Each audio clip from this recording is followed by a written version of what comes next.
Welcome back to 1111's Time Travel Tuesday, friends. Today's topic, as applies to the week's overall theme of procrastination, is productivity. I looked up the definition and was surprised by how GNP-ish most of my findings were. The Oxford Online Dictionary defines it as the effectiveness of productive effort, especially in industry, as measured in terms of the rate of output per unit of input. And it gives synonyms such as yield and work rate. Not terms that come to mind for me when I'm feeling productive. My experience would better be described with words such as satisfaction, enjoyment, and worthwhile. I posed the following question to my AI pal, Alvin, wondering how clinical of an answer he'd give. Alvin, please explain the importance and benefits of productivity, as well as the consequences of not being productive. Here's his unedited response, with sources cited from Psychology Today, Cornerstone EDU, and verywellmind.com. Productivity is the ability to work efficiently within a given time frame to maximize output. It is an essential aspect of life that can lead to numerous benefits. For instance, high productivity can help you achieve your goals faster, increase your income, and improve your overall well-being. On the other hand, not being productive can have several negative consequences. It can lead to missed opportunities, decreased success, and lower self-esteem. Moreover, it can cause stress, anxiety, and depression, which can have long-term effects on your mental health. To improve productivity, you can take steps such as identifying hacks and techniques that work for you, overcoming obstacles to productivity, and maintaining a focus on a larger long-term goal. Exercise, healthy eating, and sufficient sleep can also boost efficiency, both in the short and long term. Remember, productivity is not just about getting more done, but also about working smarter and achieving your goals in a more efficient manner. This is still feeling awfully clinical to me. There's nothing about being in flow, in the zone, or the high you get when you're being productive. I next asked Alvin, please suggest 12 ways to be more productive. Citing a variety of sources, he suggested the following, to which I will probably add commentary. Number 1, set goals. Identify what you want to achieve and set specific, measurable, and realistic goals to help you get there. Okay, my only commentary is yes on that. The thing I like best is the realistic goals. Something we will probably be talking a lot about over the course of this 365 days. And I'm going to give you a spoiler right now whenever it comes up. I get asked a lot how I get so much done. It's because I set realistic goals, and then I usually go a little bit beyond them, so I'm always a teeny bit ahead of the game. Anyway, I digress. Number 2, prioritize tasks. Focus on the most important tasks first, and avoid multitasking. Wow, he said a mouthful, because multitasking is its own issue, which we discussed yesterday, I believe.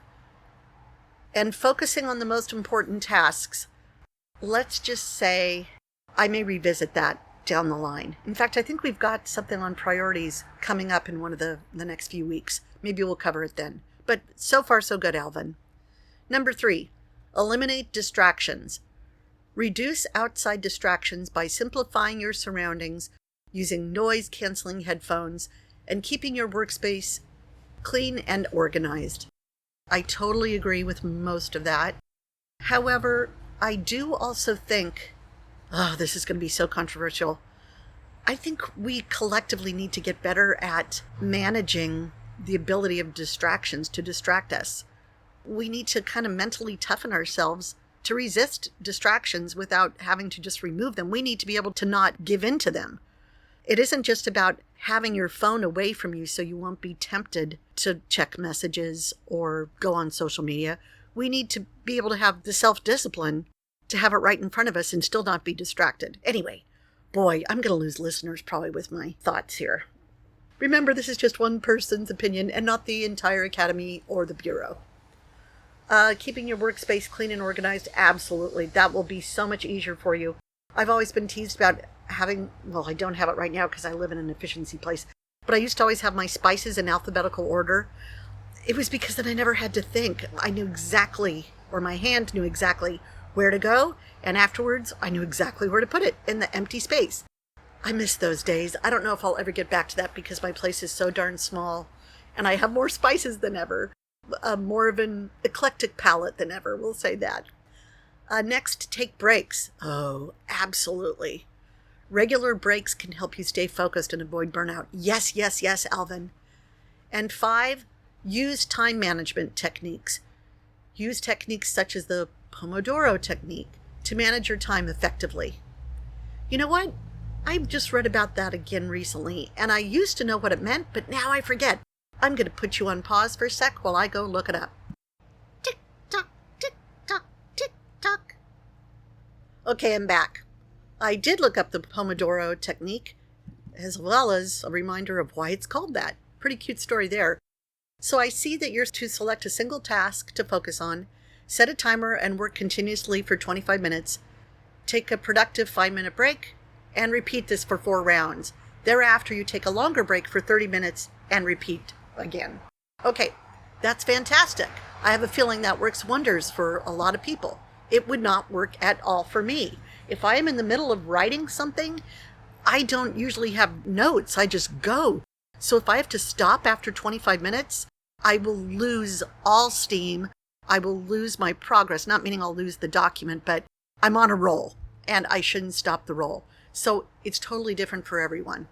At least that's my take. Again, controversial. I hope we're not going to lose people over this. Okay, we've got more from Alvin. He says, delegate tasks that can be done by others to free up your time for more important tasks. I don't know if I'd say more important, just different. And delegating is always good, and it lets other people feel productive and feel part of things, and it makes for teamwork and community, and oh, I just love it. Ooh, number 7, avoid procrastination. Ha ha! Perfect for our theme this week. Alvin says, beat procrastination by breaking down tasks into smaller, more manageable steps.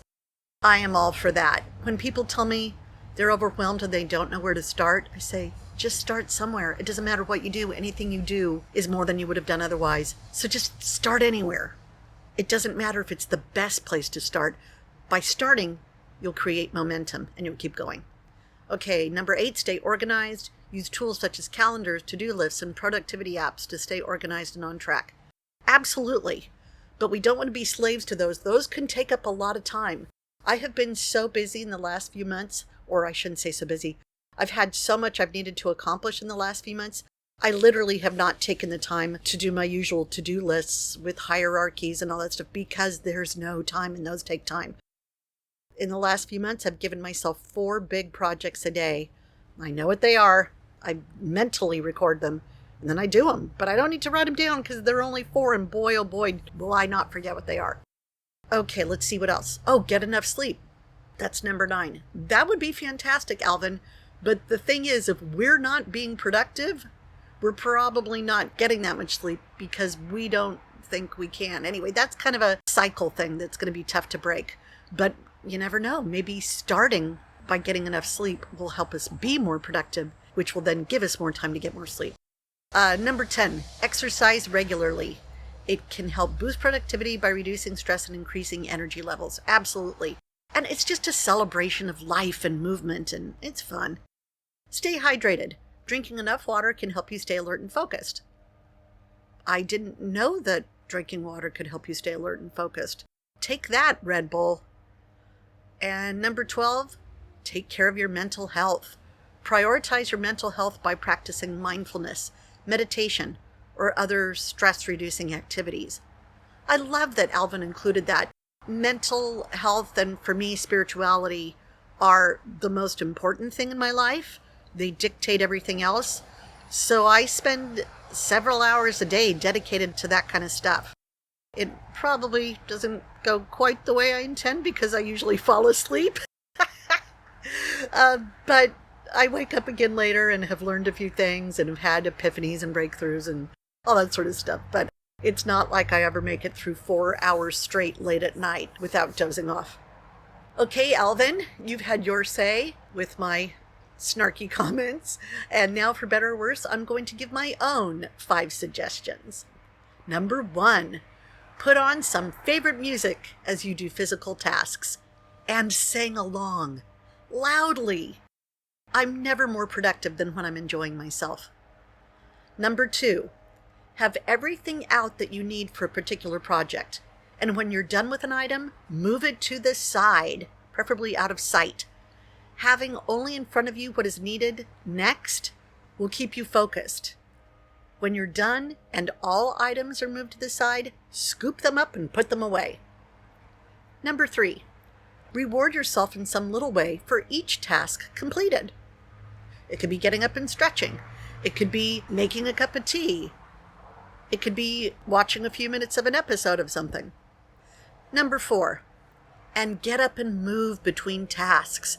It will revitalize you.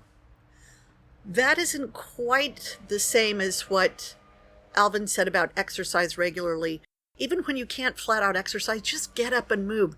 Do some stretches, do some calisthenics. Those are exercise, but it's not like a whole hour-long thing. Just move a little. Have what they now call a mini dance party.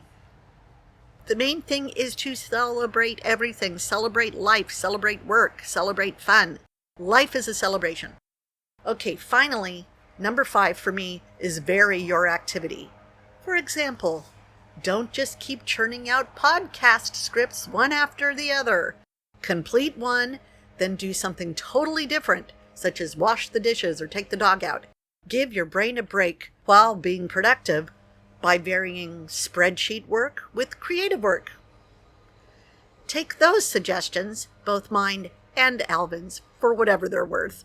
Neither of us is an expert in this field. Your tiny task for today is to think of a time when you were at your most productive. How old were you? What was your lifestyle like? What were you doing at the time? And how did you feel? Now, what can you do today to replicate that feeling and outcome? Your mini reward is a printable frame into which you're encouraged to put a photo from the era you cited as being exceptionally productive. Place the photo somewhere you will notice it often and be inspired by it. And if you're looking for ways to be more productive and have fun in the process, ask about our Everything is an Adventure with short videos and action-taking worksheets. It will get you and your family on the same page when it comes to daily tasks, and it will make the domestic work environment more efficient and far more pleasurable. That's it for today, friends. Thanks for enduring the leaf blower in the background. If you ever listened to our welcome before we started these podcasts, it said there will be sounds of life going on in the background. Lawnmowers, kids playing, dogs barking, you name it, we've got it all. So, join us tomorrow for Words of Wisdom Wednesday. For now, Chitty stay som, tuta.